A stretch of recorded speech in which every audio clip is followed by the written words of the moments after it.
Entonces, nuevamente, la bienvenida oficial al conversatorio de experiencia de monitoreo científico comunitario de las aguas, cómo llevarlo a la educación. Este es un conversatorio que tiene un pequeño desfase que se enmarca de alguna manera en el Día Mundial del Agua, que fue ayer, 22 de marzo, pero en el fondo sabemos que todos los días son el Día del Agua, ¿no? Sostenedora de la vida, y se hace más urgente hablar y accionar para el cuidado y protección de este elemento vital, más todavía en el contexto de crisis climática en la que nos encontramos. Es súper importante también mencionar que esta actividad se organiza por la IGEO Chile, que la IGEO Chile es el equipo chileno del capítulo latinoamericano de la Organización Internacional de Educación en Geociencias.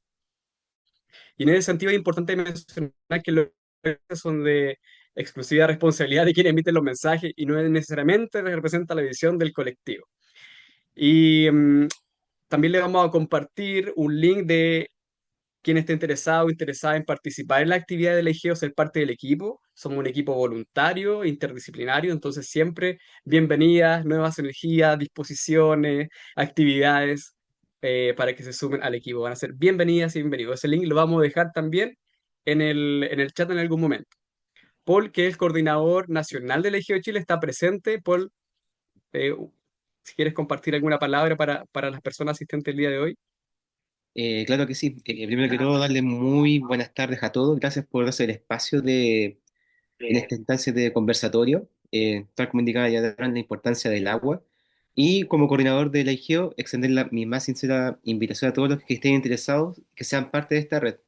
Esta red busca fomentar el trabajo colaborativo de manera interdisciplinar y bajar un poco los saberes de la parte académica quizá al sector escolar, porque al final en el colegio donde nosotros podemos hacer los reales cambios en la ciudadanía en el futuro.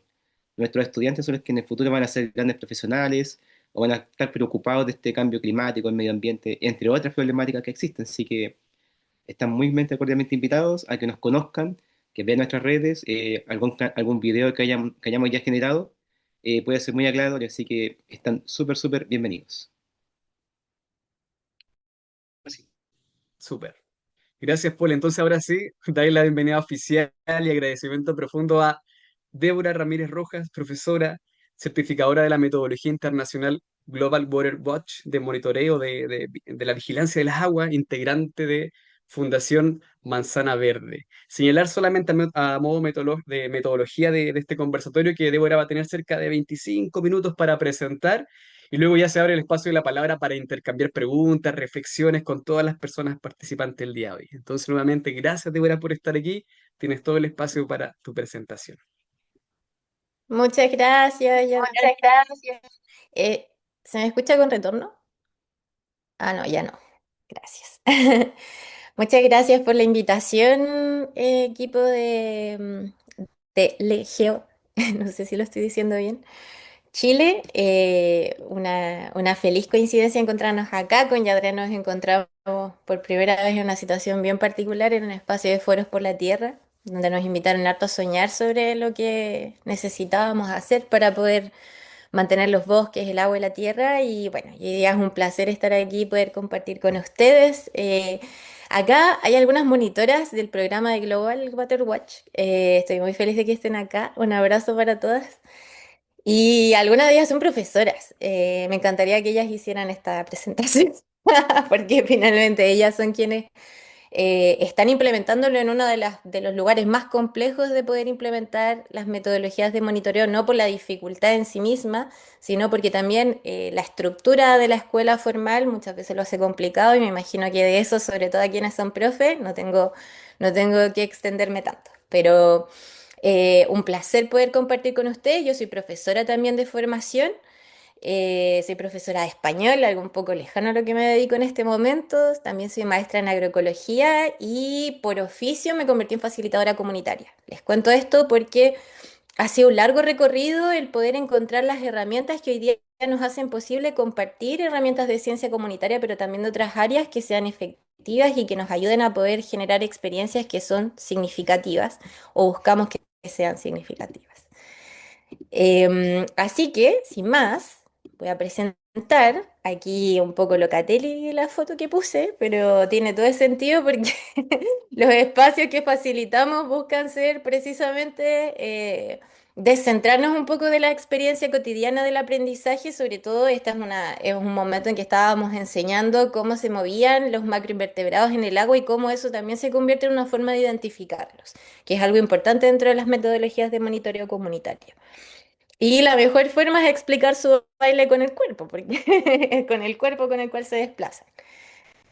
Y como les contó ya Adrián, somos parte de una red que es Global Water Watch, pero con Manzana Verde hacemos hartas cosas. Nos dedicamos al monitoreo comunitario de agua, pero también trabajamos mucho en metodologías participativas, en agroecología, en planificación territorial y en investigación en todas estas diferentes áreas. Y de repente hacemos incluso algunas otras cosas que no están tan asentadas, pero nos hacen posible colaborar con una gran cantidad de organizaciones alrededor de Chile. Y uno de nuestros lemas tiene que ver con la importancia de aprender con todo el cuerpo. Y aquí quizá me voy a ir de repente un poco por las ramas, todo confluye en algún punto, pero también pensaba en lo importante que es compartir algunas herramientas que nos han funcionado para convertir algunos saberes que son muy complejos en saberes más sencillos, más digeribles, lo que se le llama la transposición didáctica. Entonces, aquí tenemos algunos de esos ejercicios corporales, así que para hacer eco de esto, les voy a pedir que por un segundo vamos a poner nuestras manitos así enfrente y vamos a traer, con los ojitos cerrados, vamos a traer el aire hacia nosotros y vamos a poner nuestras manitos en el corazón para exhalar. Vamos a hacerlo una vez más y vamos a inspirar alegría por estar juntos hoy día. Y vamos a expirar, a botar todo ese ruido mental que pueda estar por aquí.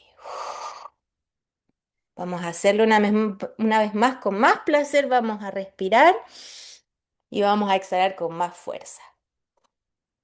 Eso que no queremos que esté aquí. Y una vez más, inspiramos con energía, una energía placentera del compartir y botamos distracciones. Y vamos a terminar haciendo así con nuestros deditos para sacudirnos un poquito de lo que sea que se haya quedado por ahí que se expande. Sé que es un ejercicio muy mínimo y muchas veces a través de la tecnología se nos hace un poco más complejo utilizarlo, pero algo que hemos aprendido es que si no tenemos estos puntos de quiebre, caldeamientos, que cuando estamos en la presencialidad buscamos que sean un poco más largos e intencionados con la temática que estamos trabajando, es crucial para poder ingresar a un momento de aprendizaje que inclusive en el espacio del aula transforman un poco el ambiente de lo que estamos haciendo y que debe ser súper flexible porque sabemos que si estamos con adolescentes inquietos probablemente la recepción va a ser súper distinta, entonces tenemos que irlo manejando acorde a esa temperatura que nos entregue el grupo. Y pensando en ese aprender con todo el cuerpo, quisimos empapar de eso el monitoreo comunitario, pero también todas esas otras áreas de las que yo le hablaba, en las que trabajamos con Manzana Verde. No solo el monitoreo se impregna de esto, sino las diferentes áreas. Pero hoy día, en este momento, les voy a hablar sobre el monitoreo. Aquí tenemos tres de las técnicas que nosotros trabajamos en ciencias. Y les cuento un poquito de qué se trata esto. Global Water Watch es un programa que está en muchos países de América, que no recibe un financiamiento específico, se mueve a punta de voluntad de quienes colaboramos en esta locura de querer monitorear y entender en qué están nuestras aguas. Y utilizamos tres técnicas, al menos aquí en Chile ocupamos estas tres, que son el monitoreo físico-químico, que son 6 parámetros de calidad de agua, físicos y químicos, que nos permiten saber algunas cosas que son súper importantes para la salud del agua. Las que tenemos ahí es oxígeno disuelto, es decir, ese oxígeno que se cuela entre las partículas de agua y que es lo que está permitiendo que los peces respiren, los bichitos respiren, es el oxígeno disuelto. En Chile, como dato, en general tenemos bastante oxígeno en el agua, más que en el resto del mundo inclusive, en las zonas más cálidas, porque la retención del oxígeno en el agua depende directamente, una de las cosas importantes es la temperatura. Y en Chile, que no somos del sur, sabemos que tenemos agua bien fría y además con harta pendiente, porque nuestras cuencas, nuestros ríos suelen tener recorridos cortos y con harta montaña. Y eso hace que al fluir entre mucho oxígeno al agua. Otra cosa que medimos son las bacterias. La segunda imagen que está acá están haciendo un monitoreo de Escherichia coli y de otras coliformes fecales. Vale decir, monitoreamos caca. Aquí nuestro personaje favorito para explicar esto, por supuesto, es Juan Carlos Bodoque, La Ruta de la Caca, siempre vigente, no importa la generación ni la edad, pero siempre podemos hacer mano del que yo diría el mejor, para nosotros un modelo a seguir, el mejor divulgador científico ambiental probablemente de Chile, sin duda alguna. Y a través de esta metodología hacemos visible lo invisible y tenemos la posibilidad no solamente de saber si hay caca, sino también saber cuántas colonias de caca hay. Es decir, podemos verificar si las normas de calidad de agua se están cumpliendo o no en algún lugar. Y eso nos permite fiscalizar de manera súper concreta. Algunas de las técnicas del físico-químico también nos lo permiten de manera súper concreta. Y el tercero es un hermoso langostino de agua dulce, o camarón de río, como también se le llama, y que son los bichitos que son uno de nuestros grandes placeres en el proceso de formación, de aprendizaje que tenemos nuestros convivientes en el río, cohabitantes, que son fundamentales para poder sostener la vida en el agua. Estos procesos, estas tres técnicas deben aprenderse de manera súper rigurosa, porque este programa tiene una validez institucional. Está acreditado por la EPA, que es la Agencia de Protección Ambiental de Estados Unidos, y que en particular nosotros no somos tan fan del imperio, podrán imaginarse. Sin embargo, la EPA le pasa la mayor parte de los parámetros a la OMS, a la Organización Mundial de la Salud, y cuando algún país no encuentra normativa ambiental sobre ciertos puntos, generalmente recurre a esta Agencia de Protección Ambiental de Estados Unidos. Entonces, tener su validación ha permitido que los datos puedan inclusive tener incidencia internacional en tribunales cuando ha sido necesario. Entonces, el grupo de monitores, quienes somos parte de este programa, o algo que nos importaba era que los datos pudiesen tener incidencia, es decir, que los datos no solo fuesen información, sino que nos sirvieran para algo. Y sé que esto es súper importante, sobre todo cuando queremos generar procesos de aprendizaje en el aula, porque algo que todos soñamos es que estudiantes, independiente del nivel, básica, media o superior, puedan hacer algo con eso que están aprendiendo. Y esta es un caso en el que sí podemos hacerlo. Y esta es un poco la red que hay a lo largo de Chile, que va desde San Pedro de Atacama hasta bueno, hasta Magallanes, y ya hay más de 370 monitores y monitoras a lo largo de Chile de las edades más variadas que puedan imaginarse y más de 100 organizaciones que han puesto a disposición a uno o más integrantes para poder aprender de estas técnicas. Y este proceso para sostener esta credibilidad y la rigurosidad científica tiene un protocolo, y ese protocolo es necesario aprenderlo de manera rigurosa. Entonces se hacen procesos de certificación. Aquí están los grupos que anualmente se han capacitado en el programa. Son muchos más que estos, pero esta es una capacitación que permite que personas de diferentes partes de Chile se conozcan y también puedan compartir experiencias, y también hacemos un encuentro nacional cada vez. Y estas en particular han sido capacitaciones que se han hecho directamente con profesoras y profesores. Por ahí está la profe Celia, por ejemplo, que está ahora en la conversación. Aquí abajo está, por si la quieren conocer. Y muchos de estos profesores y profesoras lo han implementado de manera efectiva en el aula, a través de trabajos con Explora, a través de, han hecho proyectos específicos para concursar en diferentes concursos de medio ambiente, y la mayor parte ha utilizado procesos que mezclan investigación, acción participativa con investigación científica. Esa ha sido más o menos la tónica de lo que han hecho. Han tenido diferentes desafíos. Algunas profesoras han logrado incorporarlo dentro de los laboratorios o de los talleres de medio ambiente de su institución, y eso les ha permitido darle mucha más sustentabilidad en el tiempo.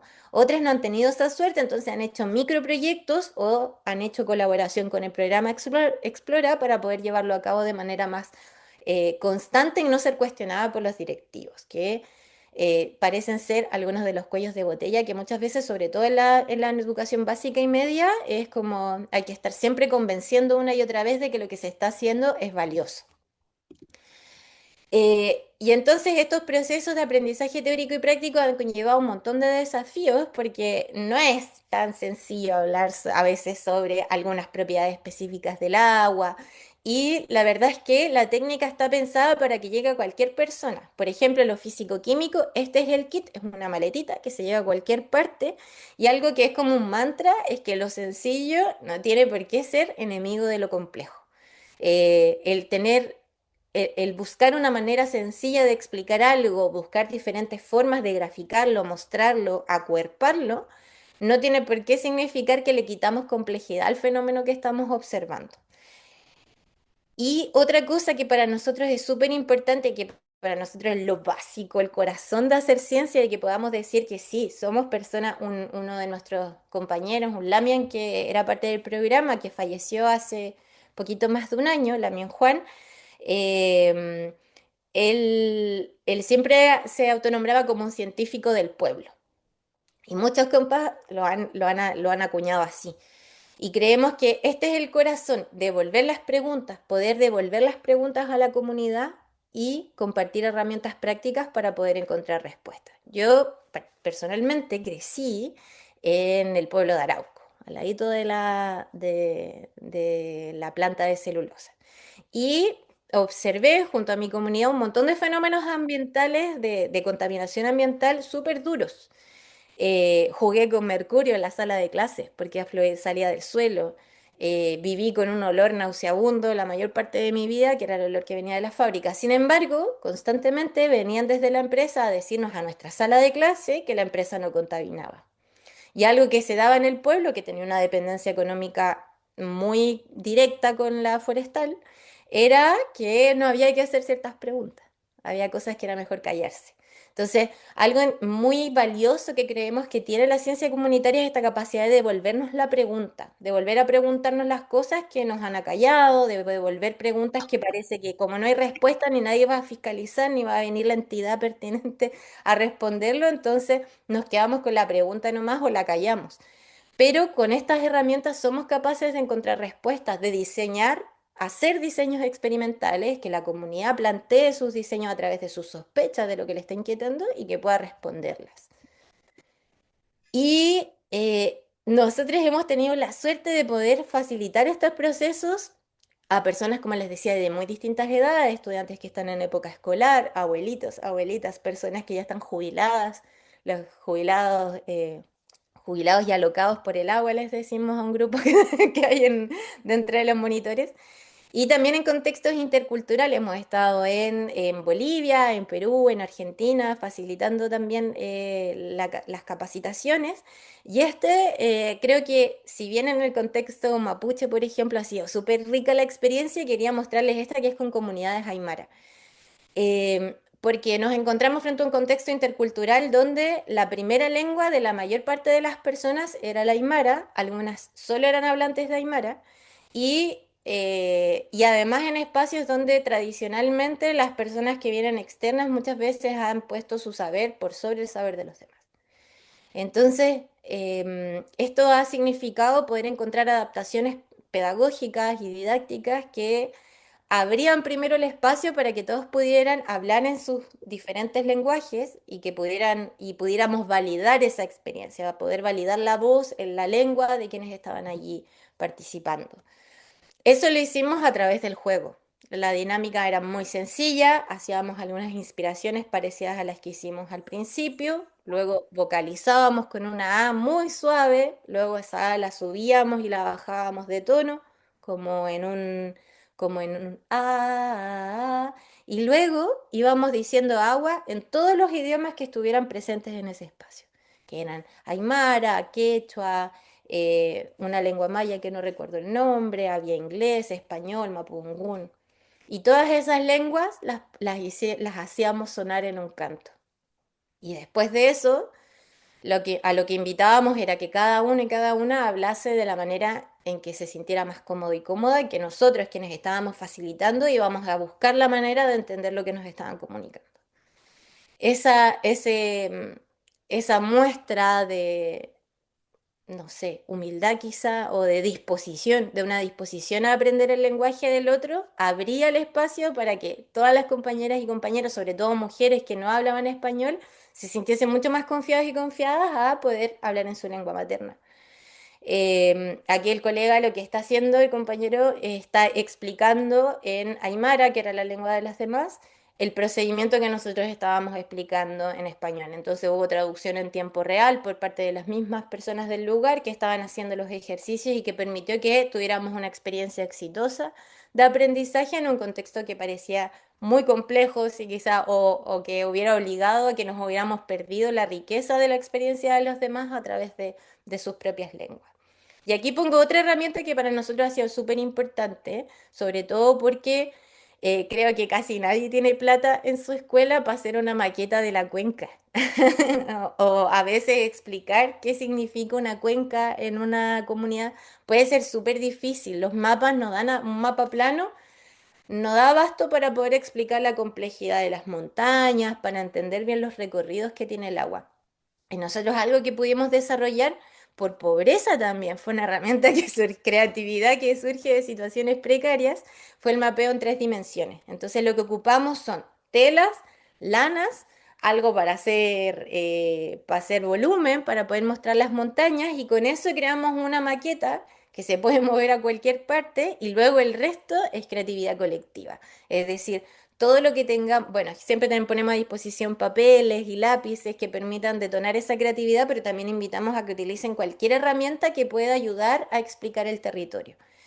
Y creo que eso es algo que también ha sido súper valioso a la hora de poder generar un espacio de aprendizaje que sea cómodo. Y particularmente pensando en estas temáticas que a veces entran con dificultad, como puede ser la química o algunas de estas herramientas científicas. Primero porque se tienen que adaptar a la realidad del territorio y nosotros viajamos por tantos lugares que claramente no conocemos todos los lugares donde vamos, es imposible. Entonces, nosotros explicamos nuestro contexto territorial a través del mapa en 3 dimensiones y como respuesta, los colegas y las colegas nos explican su territorio, o las niñeces, muchas veces han sido niñas quienes nos han mostrado su territorio de la forma en que lo están viendo y así podemos saber qué es lo que consideran importante, en qué lugares están estos puntos críticos de salud ecológica, qué es lo que quieren para su territorio, de qué están orgullosos y orgullosas, qué es lo que hay que considerar a la hora de pensar el territorio. En fin, la pregunta que queramos hacer se empieza a graficar en estos mapas que permiten desplegar un montón de creatividad, lo que nosotros llamamos creatividad territorial, que es nuestra propuesta metodológica formativa, y nos permiten aprender un montón a nosotros mismos, pero también le dan una confianza a quienes están en el proceso de aprendizaje de que son sabedoras y sabedores territoriales, que es impagable. Y creemos que eso, al menos en nuestras diferentes experiencias, en distintos tipos de contextos, incluidos los escolares, ha cambiado la experiencia porque pone la responsabilidad también de enseñar en el otro, no solamente en quien está entregando un saber o compartiendo un saber, sino que el compartir de saberes y este diálogo que va en todo sentido no es solamente algo que queda para las preguntas y respuestas, sino que hay diferentes momentos donde aparece y emerge ese saber territorial y se le da su lugar. Y me queda súper poquito tiempo, me parece. Esta es una imagen de un encuentro donde hicimos miles de mapeos 3D de todos los lugares a lo largo de Chile donde estamos colaborando. Y quería también dejar esto del aprendizaje para la creatividad, pero también el aprendizaje para lo concreto. Creemos también que cuando generamos procesos de aprendizaje en la diversidad de contextos en los que estamos, el tener un propósito, el buscar un algo que queremos contar, decir, investigar, entender, se vuelve crucial y tener herramientas para poder hacerlo. Entonces hemos practicado con diferentes herramientas metodológicas que son creativas, pero que tienen un fin ambiental específico. Por ejemplo, ¿qué pasa si queremos entender qué es la dinámica que está pasando en el humedal? Esta imagen, por ejemplo, es justo de una explosión de creatividad que tuvo un grupo que creó así un librito que tenía pop-ups y donde contaban sobre las diferentes amenazas que vivían los humedales. Pero este otro es un aprendizaje súper distinto, eran circuitos vivenciales que estaban preparando a la comunidad para hacer planificación territorial. Y aquí estoy llegando nuevamente, entonces, Débora. Hola, Ingresando, ingresando. ¿qué pasó? Lo siento mucho. También el misterio de qué pasó. Pero aquí está el espacio, Débora. Entre tanto, estábamos avanzando. La gente está anotando algunas preguntas en el chat para luego organizarlas y después compartírtelas de manera más fluida. Así que dale nomás Acá. para el último que Sí, faltaba estoy por compartir. cerrar. Estoy por cerrar. Entonces les estaba diciendo flexibilidad como ahora. Tuve que correr a buscar mi celular para poder conectarme por otro medio. Bueno, esta es una escena muy graciosa, la verdad, porque eh, bueno, estábamos en Perú y no había ninguno de los materiales para hacer el mapeo 3D que le habíamos pedido a los compañeros que tuvieran. Entonces usó lo que había a mano y salió algo súper entretenido porque había mucho papel higiénico y había muchos cables. Y desde ahí en adelante, ahora cuando explicamos el problema de la hidroelectricidad y los embalses, se hace con cables eléctricos para poder explicar hacia dónde va esa electricidad, cómo se mueve, y desde ese momento también la forestal se explica con papel higiénico. La flexibilidad nos enseñó otra forma de poder abordar este tipo de situaciones, pero esto es solo algo muy pequeño, ¿no? Pero siempre nos encontramos con cosas que no esperábamos. Uno planea, pero, y aquí vuelvo a los profesores, finalmente son ellas y ellos quienes buscan las maneras de adaptarse a los diferentes contextos y de esa manera poder generar estos espacios de ciencia. Obviamente, el que el monitoreo pueda ser una herramienta sencilla, la hace accesible para hacerlo con grupos muy diversos. Las profesoras y los profes han trabajado con niños de edades muy, muy distintas, como pueden ver en las imágenes, y sus resultados realmente son sorprendentes. De hecho, uno de los profes fue reconocido por sus experiencias en innovación con el monitoreo comunitario y es de un lugar súper inhóspito de Isla Mocha. Así que, sin importar el contexto, podemos hacer ciencia en la sala de clases. Y bueno, desafíos en el aula. Creo que me imagino que ustedes saben mucho más de eso, pero una de las cosas más complejas que siempre nos comentan los profes es la gran distancia que hay entre la propuesta de política pública en educación y lo que realmente se puede hacer con las herramientas que hay en el aula. Porque el papel da para todo y la educación ambiental está bastante presente en los últimos currículos. Sin embargo, la capacidad de poder implementarlo y poder sacar ese aula de la sala hacia afuera es lo más complejo. Bueno, y ahora voy a dejar que me pregunten mucho rato para recuperar el aliento. Muchas gracias y bueno, seguimos conversando ahora en la conversa. Muchas gracias, Débora. Muchas gracias por estar aquí, tu disposición en colaborar, en compartir todas esas experiencias. Yo tengo muchas preguntas, pero bueno, vamos a circular para la actividad del día de hoy. Hay algunas preguntas que se hicieron en el chat mientras estabas, cuando te habías caído un ratito, quedaron algunas preguntas. Por ejemplo, aquí pregunta, ¿cuándo será, en qué regiones contemplan este año realizar certificaciones? Luego dice, ¿alguien sabe cuándo son las próximas certificaciones de manzana verde? ¿Cuál es el proceso para poder certificar? Si tiene algún costo. Entonces, quizás esa dimensión más práctica poderla responder y contarte que no le alcanzaste a escuchar que Paula Urrutia, que es parte de la EGO Chile, va a cosechar las principales ideas y al final la va a compartir en el plenario.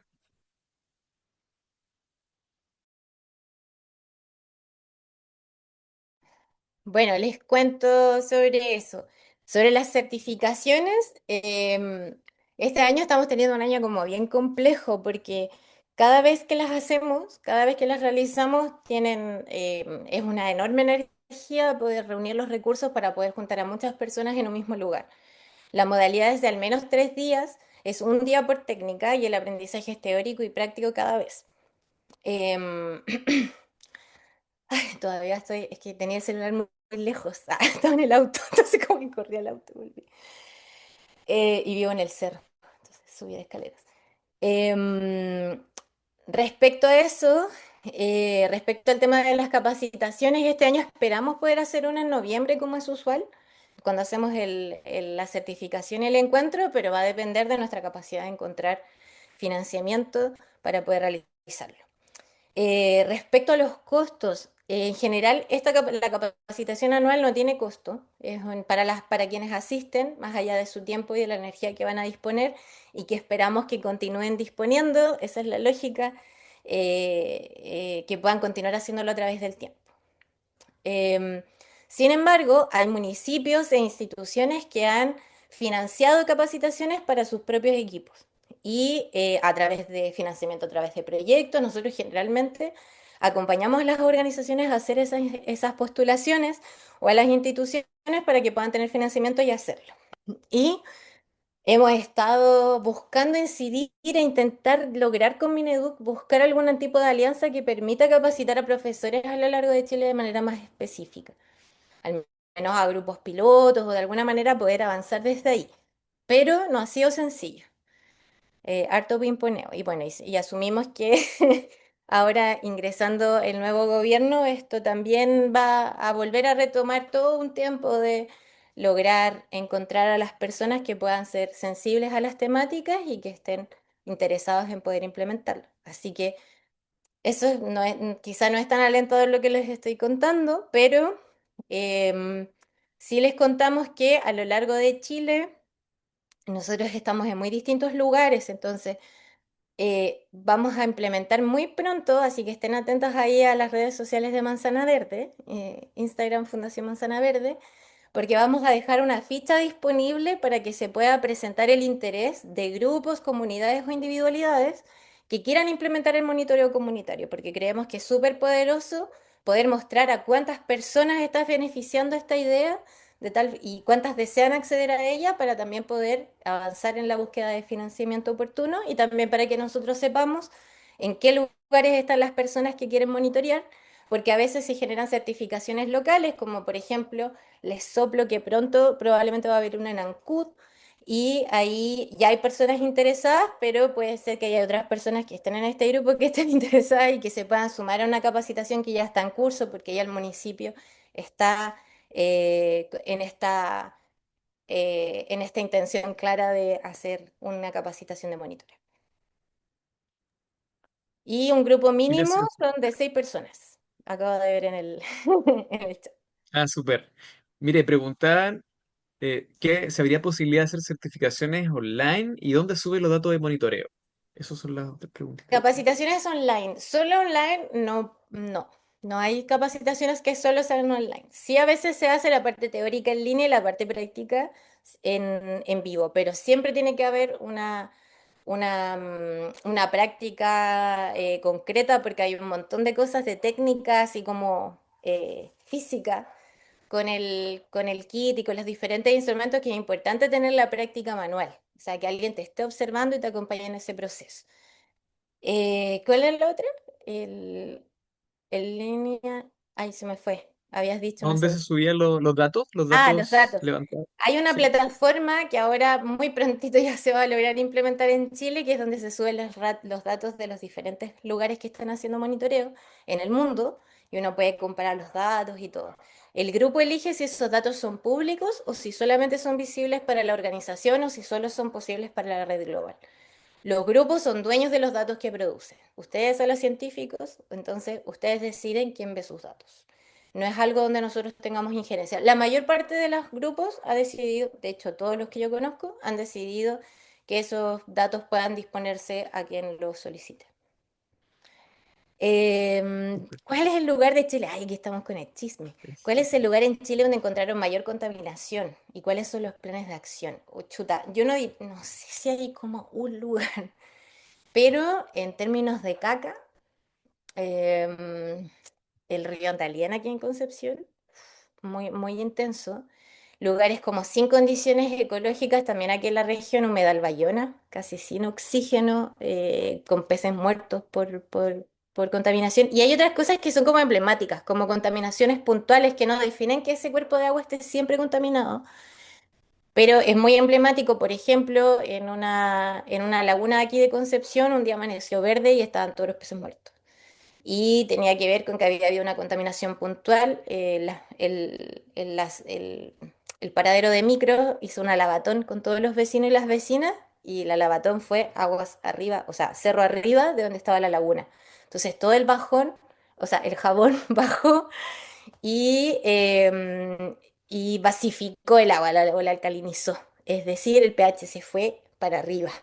Y nadie vive, los seres del agua no viven en pH sobre 9,95 ya, chao. Y bueno, y murieron. Y sin embargo, eso se pudo revertir posteriormente, porque no es una condición que se mantenga de manera permanente, pero en el momento significó la mortandad de los seres vivos que estaban allí. Los planes de acción. Generalmente los grupos suelen tener una idea bastante clara. Nosotros como, no se los conté, pero generalmente no ofrecemos el monitoreo, sino que las comunidades nos acuden a nosotros para poder resolver alguna inquietud que tienen.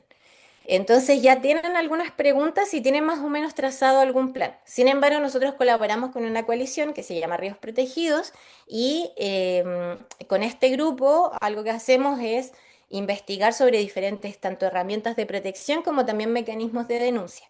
Les cuento al toque que lo más rápido en Chile para poder responder a una situación ambiental que pueda afectar la salud humana es la Superintendencia de Salud. Entonces, en ocasiones cuando hemos visto constantemente que hay un exceso de coliformes fecales que supera por mucho la norma y donde es un cuerpo de agua donde accede constantemente humanos, que es lo que le importa a la ley generalmente, la respuesta de salud es súper rápida, a diferencia de medio ambiente o de GEA, que es mucho más lenta. Y también hay comunidades que lo están utilizando para poder incidir en normas secundarias de calidad de agua, que ya no implica, las normas, aquí una súper rápida contexto, pero las normas primarias son esas que tienen que ver con el agua de contacto de riego, como el agua que está más cerca de nuestras casas, que todo eso lo regula las normas primarias. Básicamente, una de las cosas que nosotros más entendemos que manejan es cantidad de caca. Si tenemos 10 coliformes fecales, estamos ya en el filo de la norma. Si tenemos más de esas, nos pasamos de la norma. Hay lugares donde encontramos 500 en un ml de agua. O sea, imagínense la cantidad de caca por ml, así una gotita de agua, literalmente. Y en esos casos se hace denuncia a la Superintendencia de Salud y han habido respuestas. No todos los grupos deciden hacerlo al mismo tiempo, algunos se toman más tiempo, otros lo utilizan para generar planificación y otras sencillamente para generar mejoras con su propia comunidad. Es decir, por ejemplo, un vecino tiene animales y se acercan constantemente al río y dejan su caca ahí. Entonces se le pide que ponga una cerca con las pruebas en mano y se le dice, mire vecino, esto está pasando con el agua. Entonces ayudémonos, pues busquemos una cosa que hacer. Yo tengo huerta, me sirve su caca, hagamos algo con esa caca ya, pues hagamos algo con esa caca. Entonces se toman decisiones también a nivel comunitario que nosotros consideramos que es algo de lo más valioso. Y este año, con nuestra red, se generó en el último encuentro, se generó una especie de malla curricular con los saberes de las diferentes monitores y monitoras que nos va a permitir contar con un proceso de aprendizaje donde están incluidas muchas de esas cosas, tanto de normativa como también cómo encontrar información valiosa de la DGA y cómo generar soluciones basadas en la naturaleza que puedan ayudar a resolver problemas que a veces son de muy bajo costo si los resolvemos nosotros mismos y no esperamos a que llegue otro a resolverlo, que obviamente es lo que debería pasar, pero muchas veces no queremos esperar tanto tiempo. ¿Qué otra pregunta había? Hay un grupo en el río Aconcagua. ¿Dónde puedes encontrar los datos? ¿Nos puedes escribir si te interesa un cuerpo de agua en particular, quizá, Elis? Porque ahora no están así como disponibles a todo público. Entonces, si hay algún cuerpo de agua en particular, nosotros le preguntamos al grupo si quiere compartirlos contigo y con qué fin, y ahí te comparten sus grupos. A Elis va eso.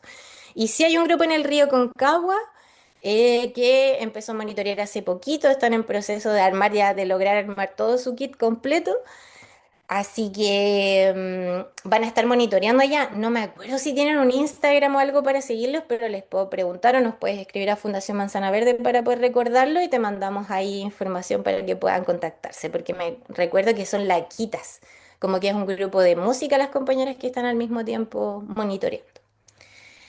Em, Claudia, sobre la plataforma que ahora está en versión beta y que pronto ya va a estar disponible es, no me acuerdo bien exactamente del enlace, no es tan sencillo, pero es Global Water Watch y no es el Global Water Watch que aparece uno como de Google, no es el primero. Un ejemplo lo puedes encontrar en Alabama Water Watch sobre cómo funciona la plataforma, pero como les decía, todavía está en beta, aún no se lanza, pero si están atentos a la página van a poder ver cuando la lancemos. Así que ahí, atención a eso. Eso.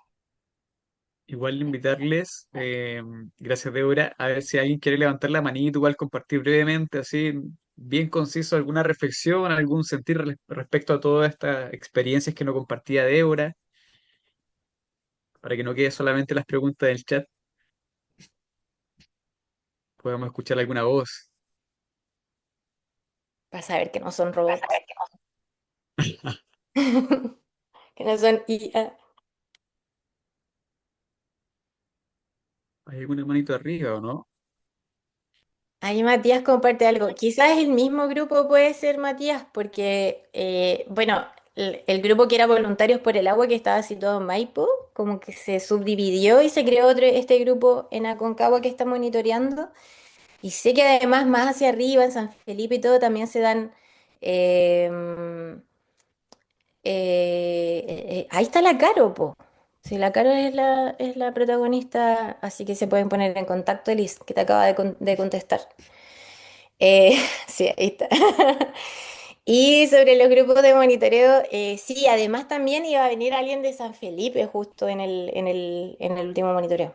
Y que estaban ahí como entre Aconcagua y, en fin. Pero está bueno que se potencie más el Aconcagua porque sin duda, bueno, ahí la Caro ha tenido la experiencia de descubrir a los miles de bichitos como que iba con cero fe al inicio cuando empezó a hacer el monitoreo y yo creo que eso es algo súper valioso de esta experiencia.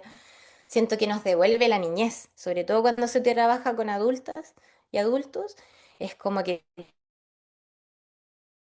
te devuelve la capacidad de asombro, eso de llegar y encontrarte un montón de seres vivos y muchas de las personas que trabajan con nosotros son luchadoras, cuidadoras ambientales desde muchísimos años. Entonces, tienen esa percepción o asumen que ya saben todo de su cuerpo de agua y de repente se encuentran con todos estos seres que no se habían percatado, pero estaban ahí, que son grandes maestras también.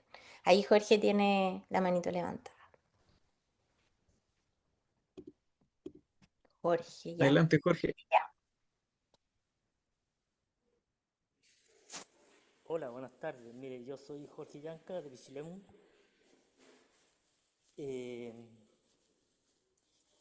bueno, Manzana Verde estuvo, no me pregunten qué mes, pero estuve el año pasado por ahí, creo en octubre, noviembre tal vez, acá en Pichilemu, haciendo una charla, una motivación en la Laguna Bestel, que es de las aguas que llegan al mar, pero baja de la cordillera de la costa, que son esterillos en el invierno que son básicamente de aguas subterráneas que en verano fluyen, digamos.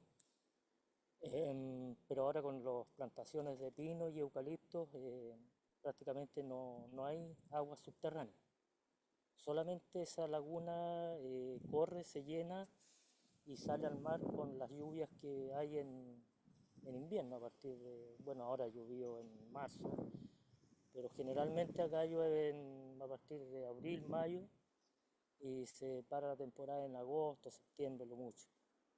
En un promedio, no sé, tal vez, eh, ahora que hay menos lluvias, de unos, no sé, máximo unos 500, 600 milímetros al año, tal vez, poco más, poco menos. Bueno, ahí estuvimos viendo el grado de contaminación o el grado de no contaminación de esas aguas, de esa laguna específicamente, que es una laguna, como les digo, está en, en una laguna urbana, digamos. Eh, la charla de hoy día me pareció importantísima, cada, cada, cada tema, cada enfoque. Bueno, debo decirles que yo pertenezco a una organización mapuche aymara, o aymara mapuche. Yo soy de acá del territorio.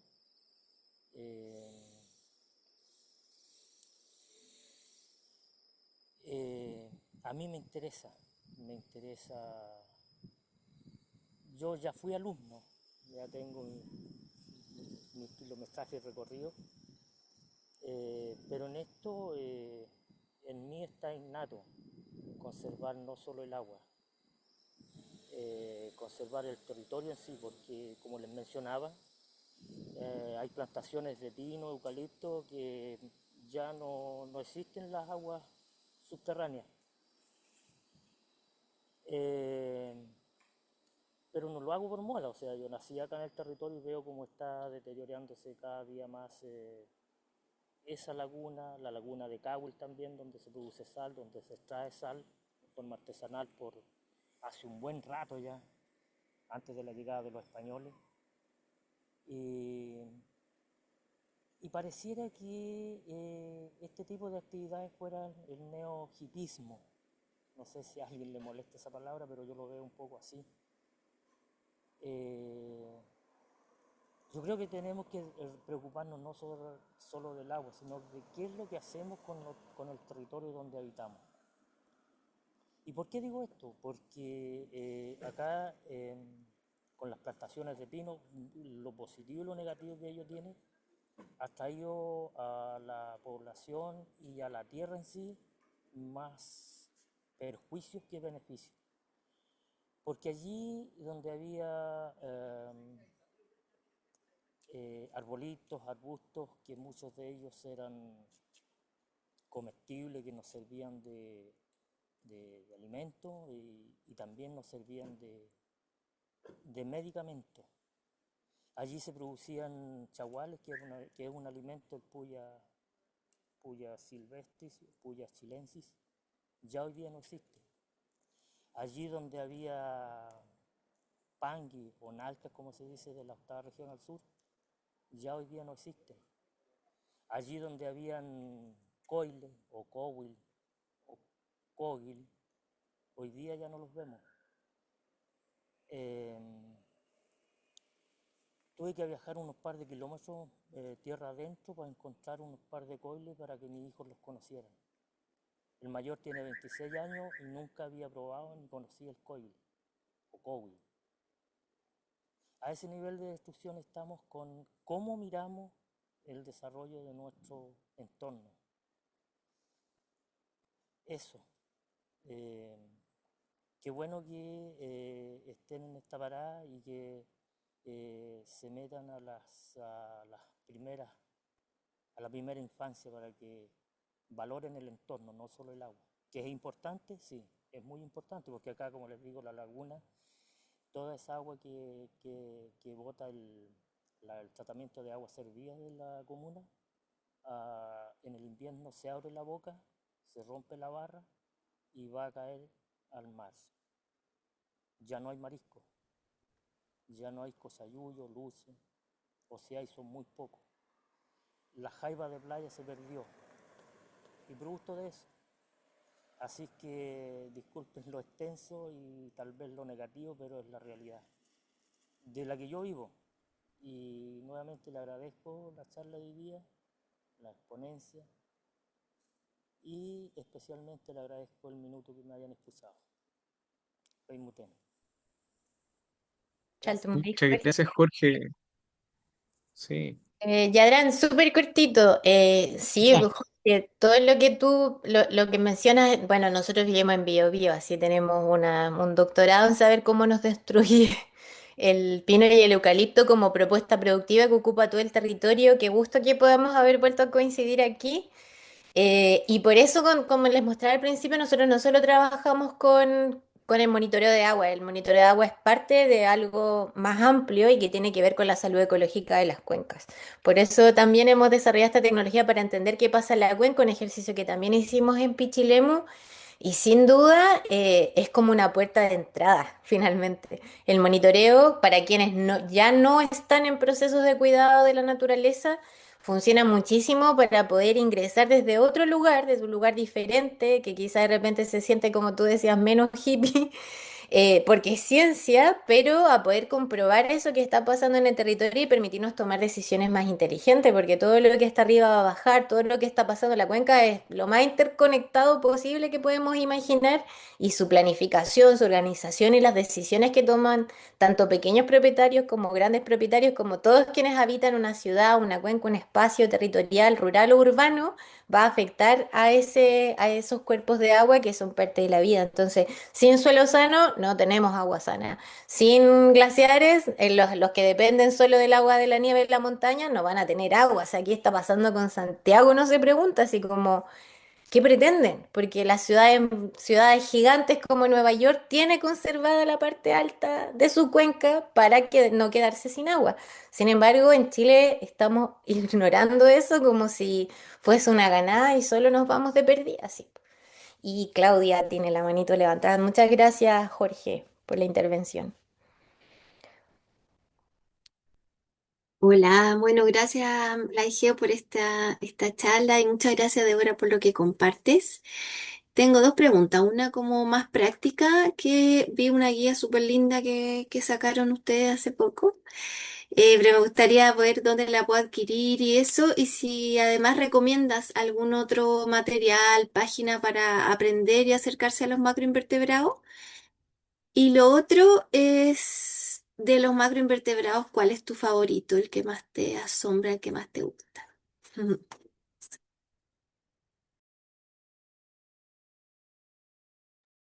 Qué difícil la última, porque me cuesta decir siempre cambio, para que no se enojen. Nuestra guía de macroinvertebrados, que es una guía, como les mencionaba la colega, muy linda, no es la que les voy a enviar ahora.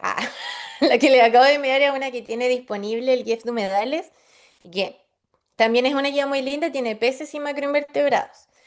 Nosotros hicimos la nuestra muy para poder colaborar con los monitores y monitoras del programa y se las voy a mostrar para que tengan una idea de lo que, si es que lo logro, se las voy a mostrar. Entonces, sí, ahí está.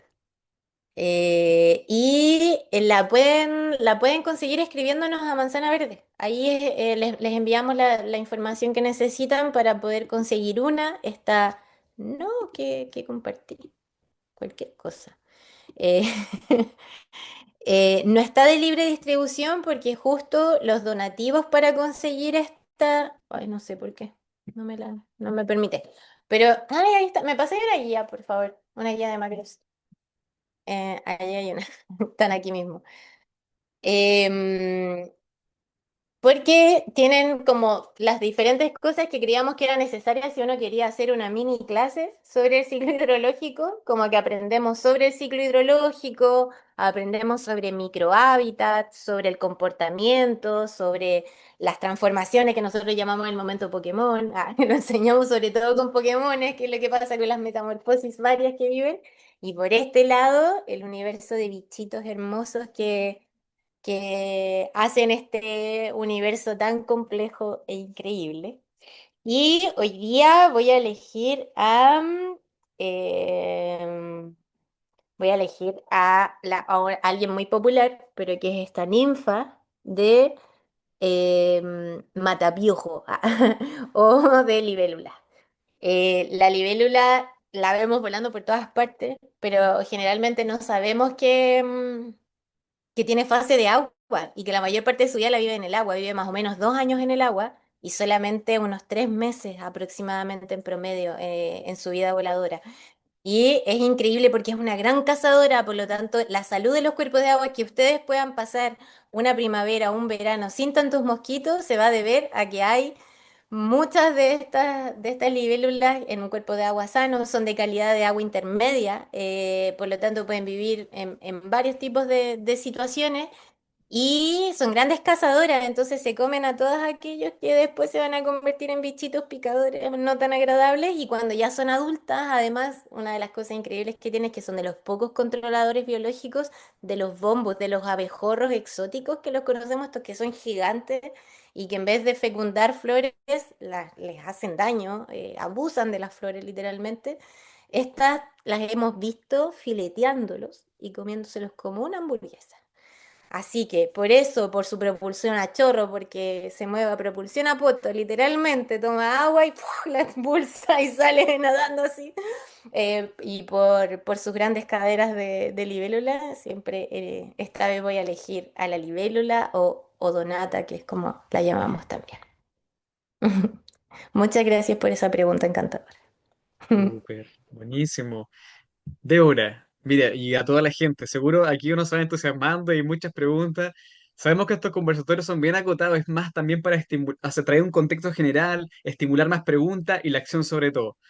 Pero como dijimos al principio, igual tenemos que cuidar nuestros tiempos colectivos, entonces invitar a la Paula Urrutia a ver si nos puede compartir algunas ideas principales o preguntas centrales o reflexiones que han emergido el día de hoy para también ir cerrando la jornada, recordando que esto está siendo grabado y que luego lo vamos a igual compartir en nuestro canal de YouTube para quienes llegaron un poquito más tarde.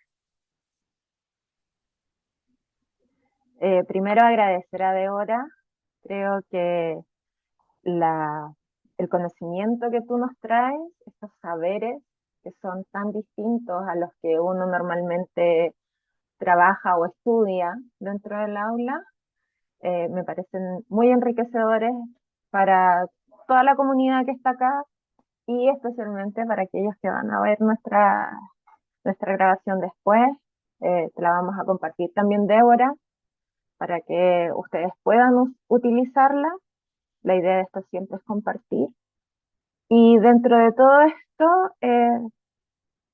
tengo varias ideas que podrían quedar registradas como a la posteridad. Lo primero es eh, este trabajo que ustedes hacen de aprender con todo el cuerpo. El aprender no solo desde nuestra cabeza, desde esta mente que tenemos, sino que aprender con todo el cuerpo me parece que es algo muy fundamental en estos momentos. Monitoreo comunitario participativo significa para mí muchas cosas, pero destaco lo participativo, porque en ese participativo uno puede incluir familias, puede incluir comunidades y puede dejar un poco de lado estos espacios tan cerrados que a veces se vuelven las aulas para poder conocer más sobre nuestros contextos. Me parece eh, muy destacable el hecho de que se puedan compartir los datos, que no sean cerrados, que se genere este espacio donde se obtiene evidencia y que con eso podamos hacer más cosas, no solo investigar, sino que también poder plantear a gobiernos en el nivel que pueda hacer cuáles son esos hallazgos que ha encontrado la comunidad y poder desde ahí mejorar nuestros contextos, mejorar nuestro territorio. Y por eso me gusta mucho que la fundación haga capacitaciones no solo para docentes, sino que para las comunidades. Eso habla de que realmente se están incluyendo, que le da el sustento teórico, que tenemos algo práctico para poder generar proyectos, para poder colaborar, pero que no se queda en manos de este docente de aula. Y, y por supuesto que nombrar esta frase que tú dejabas de lo sencillo no es enemigo de lo complejo, porque para usar todas estas herramientas, para poder encontrar respuestas, para poder hacer diseños con la comunidad, tenemos que también quitarnos un poquito ese miedo de que hacer ciencia y hacerla en comunidad es complejo, es difícil. Junto con esto, destacar la parte intercultural. Me llamó muchísimo la atención y espero que al resto también, que ustedes incorporen el lenguaje propio del territorio dentro de sus experiencias. Eso me da a entender que valoran el territorio y que nosotros también deberíamos empezar a valorarlo mucho más dentro de nuestras aulas o dentro de los espacios donde estemos presentes. Tener presente a todos los idiomas, también tener presente al cuerpo, como lo mencionaba al principio, y hacerlo a través de la creatividad, de estos materiales variados que muestran el territorio, de acuerdo al territorio, de acuerdo al contexto donde se encuentra. Esa creatividad territorial que, que nos mostraste, eh, personalmente estoy muy agradecida porque la creatividad territorial eh, nos da a entender que hay que relevar el territorio porque en todas partes tenemos estos saberes y que compartir estos saberes es parte de la vivencia de la comunidad, que nos desafías a poder llevar estas experiencias más allá de este espacio y que valoremos esto del trabajo colaborativo, del diálogo entre grupos, especialmente como lo mencionas tú, entre grupos de monitores. Ojalá muchas personas acá se animen a poder contactarse con la fundación y poder participar de estos espacios para que podamos llevar todo este trabajo que ustedes hacen a más lugares dentro del aula y fuera de ella. Eso, muchas gracias por venir, Débora, nuevamente, y agradecida del trabajo que hacen como fundación. Muchas gracias a ustedes. Oigan, puedo hacer dos notitas muy pequeñas que no las dije, Dale, pero Débora. lo pensé Total. y como Muchas era súper gracias, Paula. importante. Yo hablé del trabajo intercultural con un objetivo muy específico que olvidé en el momento, pero eh, que además de tener a nuestros pueblos originarios aquí en Chile, además ahora las aulas, y sobre todo por cómo ha sido la demografía en Chile, tenemos estudiantes de nacionalidades súper diversas en la sala de clase. Y que eso sea una forma de potenciar lo que hacemos en el aula, de poder hablar de cuencas, de espacios geográficos distintos, de culturas distintas. Entonces, sé que la mayor parte lo hace, pero como recordar que siempre es más rico el aprendizaje cuando se va dando así. Y lo otro es que muchas de las profesoras del programa nos han hablado acerca de lo valiosa que ha sido la herramienta del monitoreo y poder salir del aula con una labor como súper precisa para trabajar con estudiantes que son neurodivergentes usualmente. Que ha sido súper buena la herramienta y ha facilitado mucho el trabajo y ha logrado cosas que no habían podido lograr en el aula de clase gracias a poder utilizar estas otras herramientas y que además tienen como guías bien precisas que generalmente ayudan bastante a poder tener un trabajo más fluido cuando hay neurodivergencias que son más severas. Así que eso quería compartir antes de cerrar porque, bueno, el aprendizaje creemos profundamente que tiene que ser diverso y tiene que ser transgeneracional y tiene que validar eso que llevamos dentro todas y todos, po. Hay una frase hermosa de una maestra que tuve que decía, todas tenemos todas las semillas adentro. El chiste es saber cuáles vamos a cultivar. Y quienes son maestros, maestras, tienen esa labor también, elegir con cuidado ahí esas semillitas que van a ayudar a germinar. Un agradecimiento a todos ustedes que se están dedicando a esa labor. Muchas gracias, Débora, nuevamente en nombre de todo el equipo de la IGEO. Muchas gracias por esa disposición, por esas acciones que realizan como fundación, como bien lo reforzó Paula. A todas las personas participantes el día de hoy y también gratitud profunda al agua que nos convoca de alguna manera, que nos recuerda, nos trae una memoria, un conocimiento que sigue deslumbrando a científicos y científicas y sigue siendo honrado por las comunidades originarias que también ancestralmente se han dado cuenta de que sin agua no hay vida y es súper importante que siempre estemos al servicio de ella. Entonces, con esta gratitud vamos cerrando, deseándole todo lo mejor, recordando que esta grabación va a quedar disponible, la vamos a mandar a sus correos electrónicos y que la podamos compartir y que nos sigamos reencontrando.